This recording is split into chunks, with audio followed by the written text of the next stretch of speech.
donc une décision injuste et infondée juridiquement. C'est une décision inique. Tu n'as jamais vu dans les annales judiciaires, même M. Medvedovski, lui-même conseiller d'État en disponibilité, s'est exprimé dans la presse en disant que ce recours avait seulement 10% de chance d'aboutir. C'est grave pour notre démocratie, c'est grave pour la République, c'est grave pour la République. Ah bah oui, entre l'affaire Tiberi et Aix, il y a peut-être une différence. Mais en même temps, Shaul met dans cette affaire une opiniâtreté volontaire, presque sauvage, totale, une sorte d'intégrisme électoral dans laquelle il se fait fort d'amener les preuves de ses présomptions. Moi j'ai une chose, que la commission électorale, une bonne fois pour toutes, écoute Raymond Shaul. Que la commission électorale reçoive Raymond Shaul. Que le préfet reçoive Raymond Shaul et l'écoute. C'est juste ça, la fin, de l'histoire. Après on verra. Après on saura si oui ou non il est... Je veux dire qu'aujourd'hui, il se dit dans cette ville que des gens qui ne devaient pas voter ont voté. Ça se dit. Moi, c'est ce qui m'a interpellé. C'est pour ça que je ne veux pas lâcher l'affaire. On est bien d'accord. Ça se dit. Est-ce que nous pouvons plus longtemps entacher la démocratie par ce genre de propos? En plus déjà de l'annulation que moi j'ai provoquée de Marie Joassin, je ne suis pas sûr. Je pense qu'à un moment, il faut vider l'abcès. Il y a quelqu'un de... Je ne sais pas si c'était quelqu'un de ton équipe ou quand on est arrivé, on nous a posé quelques questions en nous disant « Bon allez, ça, tu as tendance un peu à pousser les gens, tu leur demandes d'être francs. Donc réponds-nous franchement, parmi tous les gens que tu as vus, pour qui tu votes ?» Je dis « Déjà pour personne, puisqu'on ne vote pas ici. » Mais... ok, si tu devais voter, pour qui tu voterais? Et ma réponse, en réfléchissant quelques secondes, c'est la suivante. Ce qui est bizarre, c'est qu'à chaque fois que je rencontre une personne politique, à la fin, je voterai pour cette personne. Alors quel est le secret que voilà, vous les politiques vous avez que nous on n'a pas? Moi j'aimerais bien, à chaque fois que je rencontre une gonzesse, je lui parle, hop, je lui retourne la tête. À chaque fois que je vois mon banquier, je lui parle, hop, il me fait une ligne de crédit. C'est quoi le secret des politiques? Ouais, il y a une sorte de magie de la politique et de la campagne électorale. Les électeurs ne sont pas dupes. Il y a beaucoup de gens qui veulent faire plaisir à tout le monde. Ils disent à chacun qu'il va voter pour lui. En même temps, il y a beaucoup de gens aussi qui n'ont pas de conviction ou d'avis définitif. Donc tu sous-entends que je n'ai pas d'avis? Non, pas toi. Mais je sous-entends qu'il y a beaucoup de gens qui sont actuellement, contrairement au sondage très critiquable de la Provence qui est sorti aujourd'hui, qui ne met pas le nombre de gens... C'est merde ce sondage, faut arrêter... Ah, c'est une horreur. Ce que je comprends pas, tout le monde le dit, on est allé voir un peu tous les partis, tout le monde le dit, c'est fait sur 500. Alors est-ce que c'est pas juste du vendre... Je finis juste l'argumentation. Vas-y. Ce qui est importante. Il y a beaucoup de gens qui sont très fragiles dans leurs convictions parce qu'ils ne s'intéressent pas forcément à ces élections. Et c'est vrai que la notion de campagne électorale, qui signifie un contact approprié avec les gens, peut amener la conviction ou l'adhésion. C'est important. Mais moi, j'ai choisi de ne pas utiliser la promesse électorale pour convaincre mes électeurs. C'est-à-dire, s'il y a un problème de logement, au mois d'août je te loge, ton gosse il n'a pas d'emploi, au mois d'août je l'embauche. J'ai rien utilisé de ça. Les autres l'ont fait, tous, sans aucun scrupule.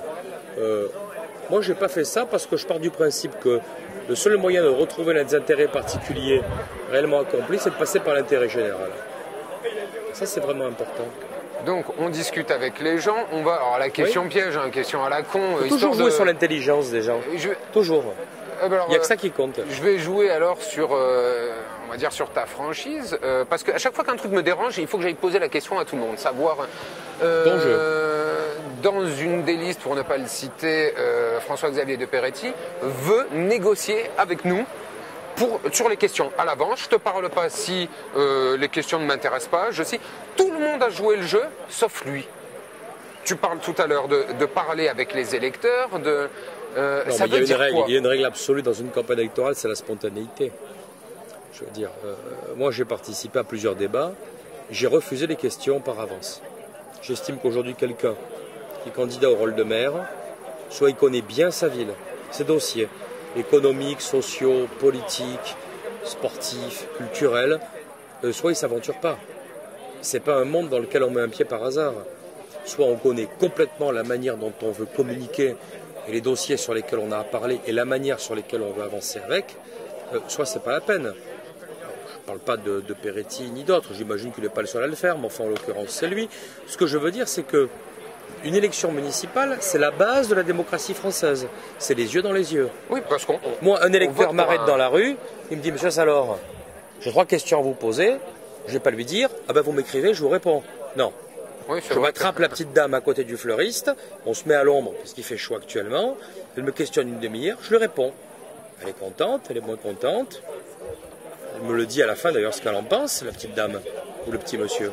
Et ce que je veux dire par là, c'est que on doit improviser de la même manière avec le monde journalistique, de la communication, qui est une démocratie, qui a un lien direct avec les électeurs. Et je précise, avec les gens dans la rue. Je précise, on se prend, on va dire, pour des citoyens. Alors encore mieux, on est... avec des communicants comme vous qui êtes dans la spontanéité, qu'avec des électeurs qui m'arrêtent dans la rue en disant, monsieur Salor, j'ai un problème avec ma voisine depuis 20 ans, je n'arrive pas à le résoudre. C'est la même manière. On ne va pas commencer à demander aux gens que vous écrivent. Le maire est un pouvoir spontané, objectif, honnête, volontaire, qui amène à l'efficacité. Un maire, il doit savoir faire ça, d'une manière ou d'une autre. Quelqu'un qui prend une distance, un recul, une réflexion trop forte sur des problèmes de lien direct à la population, il n'est pas maire. Je vous l'ai dit, la mairie, c'est le maillon primaire de la démocratie de ce pays. Si un maire lâche, la démocratie ne marche plus. Un maire, il ne peut pas lâcher. Il est au-devant du bateau, il est à la proue. C'est lui qui voit les habitants tous les jours. Ce n'est pas le député, ce n'est pas le ministre, ce n'est pas le président du département ou de la région. C'est le maire qui est à l'avant du bateau tous les jours. C'est lui qui fait avancer la démocratie, même mieux d'ailleurs. C'est lui qui définit la démocratie et son rapport à la démocratie. Et c'est sur ça que je veux me battre. Et alors, si on ne veut pas faire... parce que, en gros, c'est le maire, il n'est pas là pour faire du voyeurisme ou ni pour se montrer, faire de l'ostentatoire. Heureusement. Donc... Tu me pourris dans le visage. Ok, je viens de me prendre une petite claque. Non, pour resituer, je fais tellement dans les interviews que je prends... Donc, on ne va pas t'interviewer plus longtemps. Juste un petit truc. 2 secondes. Qu'est-ce qu'il vaut mieux qu'on fasse lundi? Qu'on interviewe les Aixois ou alors les politiques? De ton point de vue? Les politiques portent une partie de la responsabilité des Aixois, donc il faut faire les deux. Les Aixois, ils auront un avis, mais il aura quand même été reflété dans les urnes. Et les urnes, c'est quoi? C'est des gens qui sont inscrits sur liste électorale, qui vont aller voter. Ils vont se déplacer pour... Pas blanc. Et qui vont ensuite accepter de s'exprimer sur ce vote. T'imagines? C'est-à-dire que d'une population de ça, tu passes à ça, réellement électoralisé. Bon, on peut toujours aller voir les autres dans la rue. Actuellement, aujourd'hui, quand je parle à 10 personnes, j'ai 3 votants, allez 4 quand j'ai vraiment de la chance. Mais plutôt 3. Donc, il faudra les trouver pour les interviewer lundi. Moi, j'ai une position, je l'ai dit tout à l'heure, j'en ai pas honte, presque religieuse dans cette affaire. J'avance avec une conviction et une foi qui est totale. Je me fiche complètement. J'allais vous dire une bêtise, même de mon résultat. Je m'en fiche. Je ne suis pas là pour additionner des cubes. J'empile pas des cubes. Je collectionne pas des soldats de plomb. Vous voyez ce que je veux dire? Ouais, c'est une niaque. Voilà, je fais ce que je dois faire. Je suis dans ce qu'on appelle en philosophie l'impératif catégorique.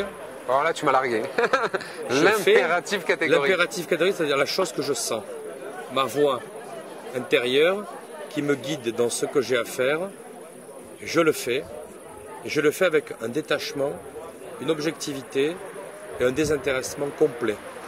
Les choses se passent ou ne se passent pas, c'est pas mon affaire. Ça se fait ou ça se fait pas. Je suis aujourd'hui dans une neutralité idéologique totale, dans une volonté de faire et d'agir objectivement et en conscience parfaite. Je suis totalement en phase avec moi, c'est déjà pas mal. Je suis pas en malaise, j'ai mal nulle part. Je suis pas en train de me contraindre à faire des choses que j'ai pas envie de faire.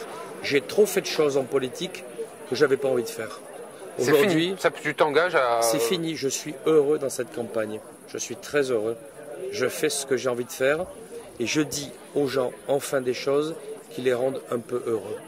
Et je leur dis des choses, non pas qu'ils ont envie d'entendre, mais qui vont leur être utiles à quelque chose. Le résultat, je m'en fiche. C'est eux qui choisissent, c'est leur liberté, ni plus ni moins. Ben, on te laisse y aller, en tout cas, ben, merci beaucoup. Moi, juste un dernier petit mot à dire, c'est que j'avais presque un dégoût pour les politiques jusqu'à il n'y a pas très longtemps. Et je commence à avoir un respect, en tout cas, pour la difficulté de la tâche, juste de la campagne. Je ne parle pas du fond des gens ou quoi que ce soit, mais sérieux, c'est quand même chapeau bas. Tout ce que, quel que soit le parti, quel que soit le truc, c'est un putain de marathon quand même. Je traverse tout ça en totale sérénité. Complète. Tu vas me faire réfléchir toute la nuit. Rien ne m'altère. Encore. Rien ne m'altère. Bah, en tout cas, merci. Et puis, donc du coup, bonne continuation. Merci.